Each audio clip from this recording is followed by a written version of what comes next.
Hi everyone, this is Isaac from Engineer PT, and today we're going to be going over a statically indeterminate problem with two different materials and a temperature change. Alright, so as always, I have a cheat sheet attached to the description of this video, so go ahead and download that. It'll be helpful as you follow this video.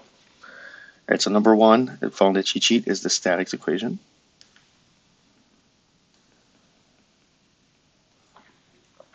So sum in the Fy, positive being up, is equal to RA minus RB, which is equal to 0. So then RA is just equal to RB. Okay, and that's assuming these reaction forces from the fixed supports are in tension. Okay, and that's what I always assume when I solve these problems. Next, I'm going to take a cut when there is a change.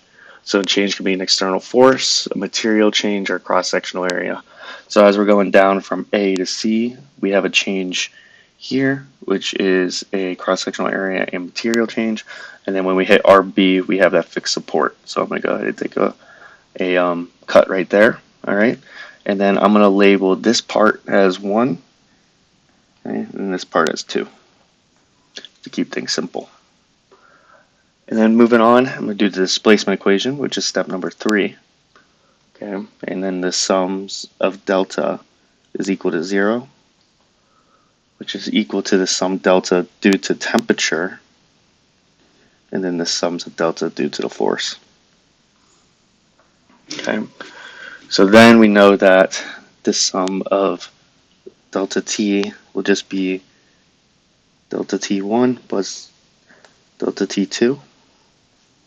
Okay, so each part is going to have a different change in length due to the temperature rise, and then delta F is equal to delta F1 plus delta F2, and these will be due to the fixed supports. All right, so our temperature is rising from 0 to 34, which is going to create an expansion for the material, so our fixed supports will compress it back down to make that delta equal to 0. Okay, so next, what we're going to do is the free body diagram and displacement equation for each cut we just made. So here we have copper.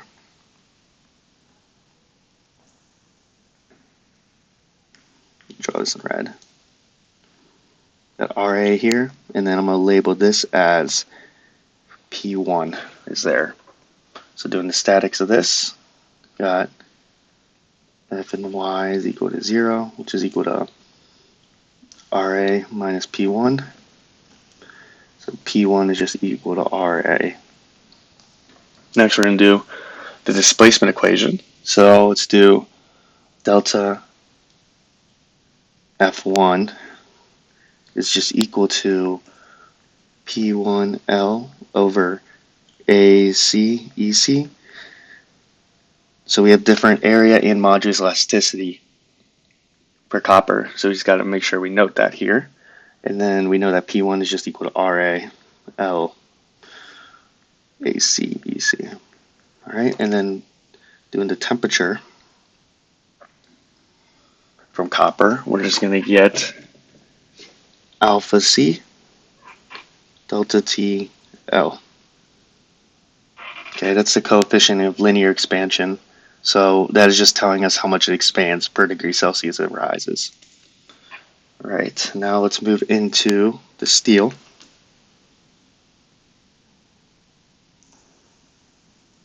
So steel, we got P1 going this way from where we cut it, and then we have RB here. Excuse me, not RB. We got P2. And this is steel. So sum in Fy, positive being up, and that's what we assumed up here as well. We have 0 is equal to P1 minus P2. Okay, so that means P2 is equal to P1, which is equal to RA. So sums of forces from 2 is equal to P2 L ASES for steel, and then that means that's just equal to RALASES.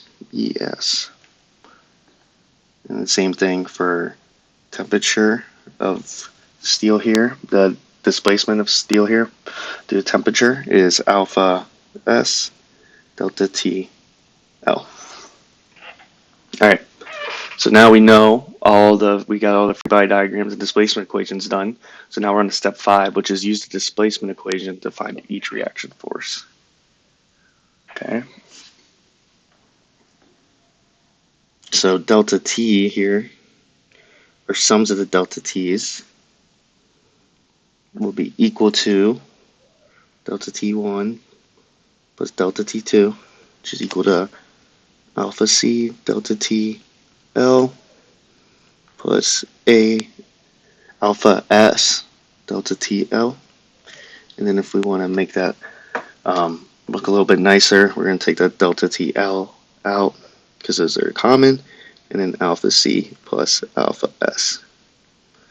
Alright, and now dealing with the forces, we have the sums of the forces is equal to sum of force 1 plus sum of force 2, which is equal to RALACEC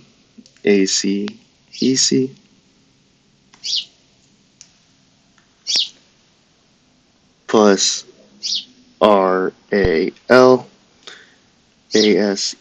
and then same thing here, we're going to make this look a bit nicer. We'll take the RAL out, and then we get 1 over ACEC plus 1 over ASES.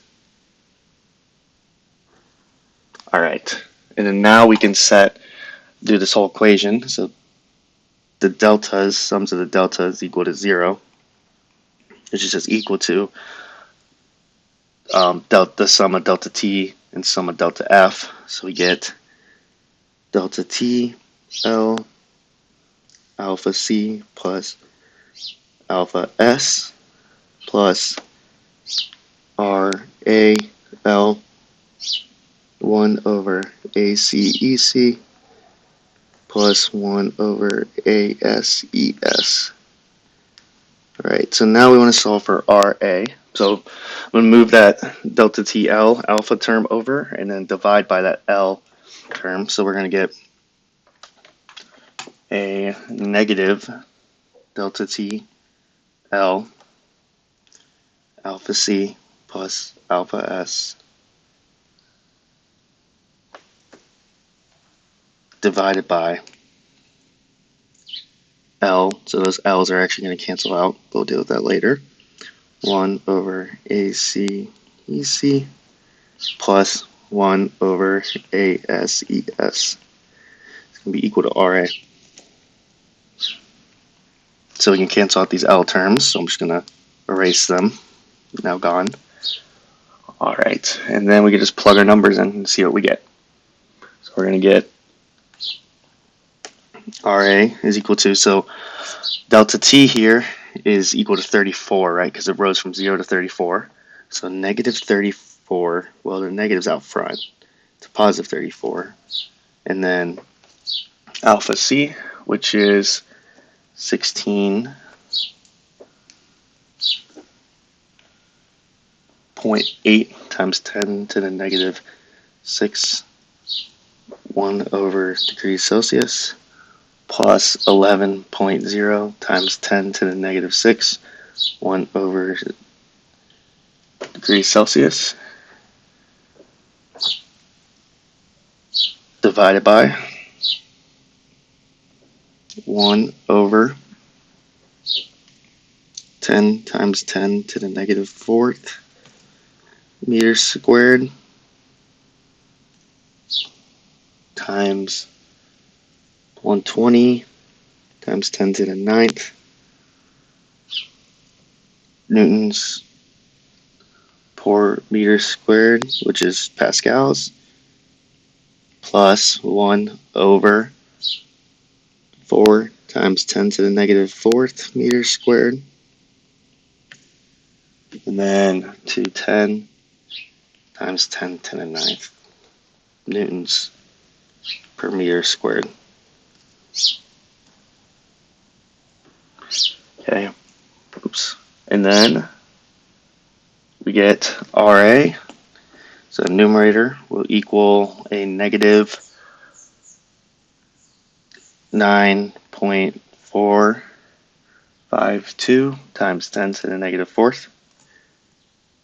The denominator is going to be equal to 2.02 times 10 to the negative eighth over 1 over newtons, which is going to get it the right units of newtons, and it's equal to negative 47700 newtons. Okay, so RA, since we assumed it to be in compression all the way back up here, okay, we assumed it to be in tension, we assumed it to be in tension. It's going to be in compression because we get the negative. The negative just means we drew the arrows wrong.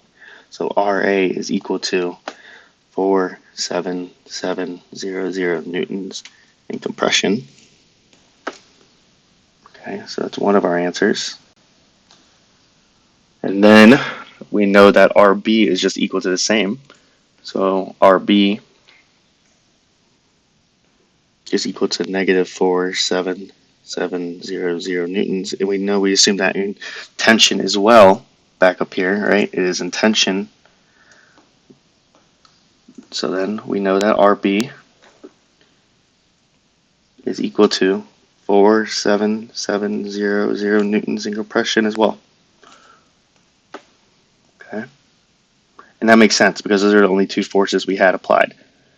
All right, so that's that problem, a statically indeterminate structure with a temperature change in two different materials and two different cross sections.